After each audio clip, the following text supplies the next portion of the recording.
This is the Valley's original morning magazine show, ABC 15's Sonoran Living Live. So one of the main problems with most skincare products and cosmetics in the market is that they contain some harsh chemicals and synthetic ingredients, and that may end up being problematic for your family or perhaps you. Dr. Jennifer Lindner is here with some great advice on how to know what's in the stuff that we're kind of slathering on our bodies, our faces, and really kind of just using on a regular basis. Good to see you again. Good morning. Good morning. So how would you know if what's in our product and if it's synthetic or if it's artificial or what it is? So there's actually nothing that's actually inherently bad about being synthetic or engineered. What matters is what that ingredient is and how it's made. So we try to understand. By understanding, we can choose good, we can make the right choices. So then some things you need to have. You have to have a preservative in your product. If you don't have preservative, you're going to grow bacteria, it's going to go bad, and that's never healthy. Okay. You need something that's going to stabilize the product. You're going to need something that gives it body, like an emulsifier.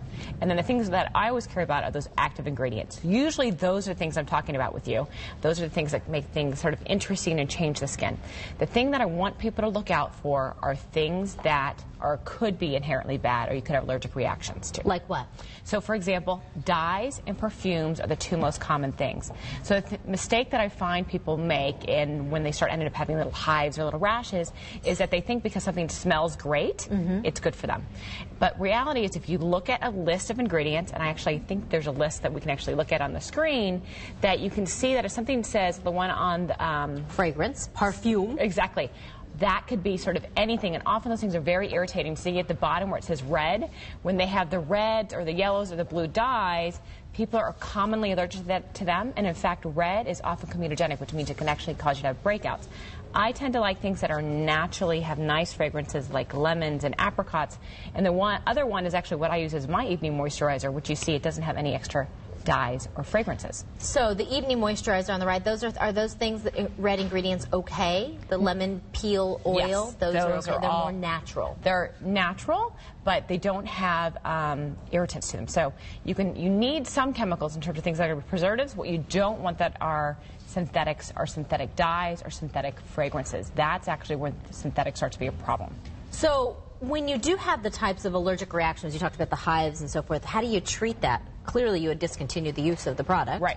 So what you want to do is you could do something like an over-the-counter antihistamine, like Claritin or Zyrtec are common ones. Benadryl tends to make people sleepy, so if you're itchy at night, that's a good choice. Right. A little over-the-counter hydrocortisone would bring a hive back down.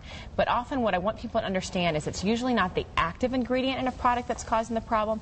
It's often those artificial fragrances or dyes. So those are things you want to look at. If those things are in there, take those things out of your routine. Well, and I remember a while back, it's been a couple months since I came to you, and I said, Dr. Lindner, I used this product on my face. It was, a moisturizer, and it was fine. I used it for, a couple months, and all of a sudden I started to get like little bumps. They weren't colored or anything, but bumps all over my face that would itch. And I remember you said, it may be that your body is now not comfortable with the ingredients. Exactly. So talk about that if you would. So you can actually develop an allergy to something even after you've used it for months, even potentially years. Because what happens to your body, it happens more like that 4-month time frame is sometimes where it can actually start to happen. So if you start noticing little fine welts and things, exactly. Really clear out your routine. The other thing we talked about is, especially if it starts developing in your eyes, believe it or not, your fingernails are often the trigger for eye problems. Is that right?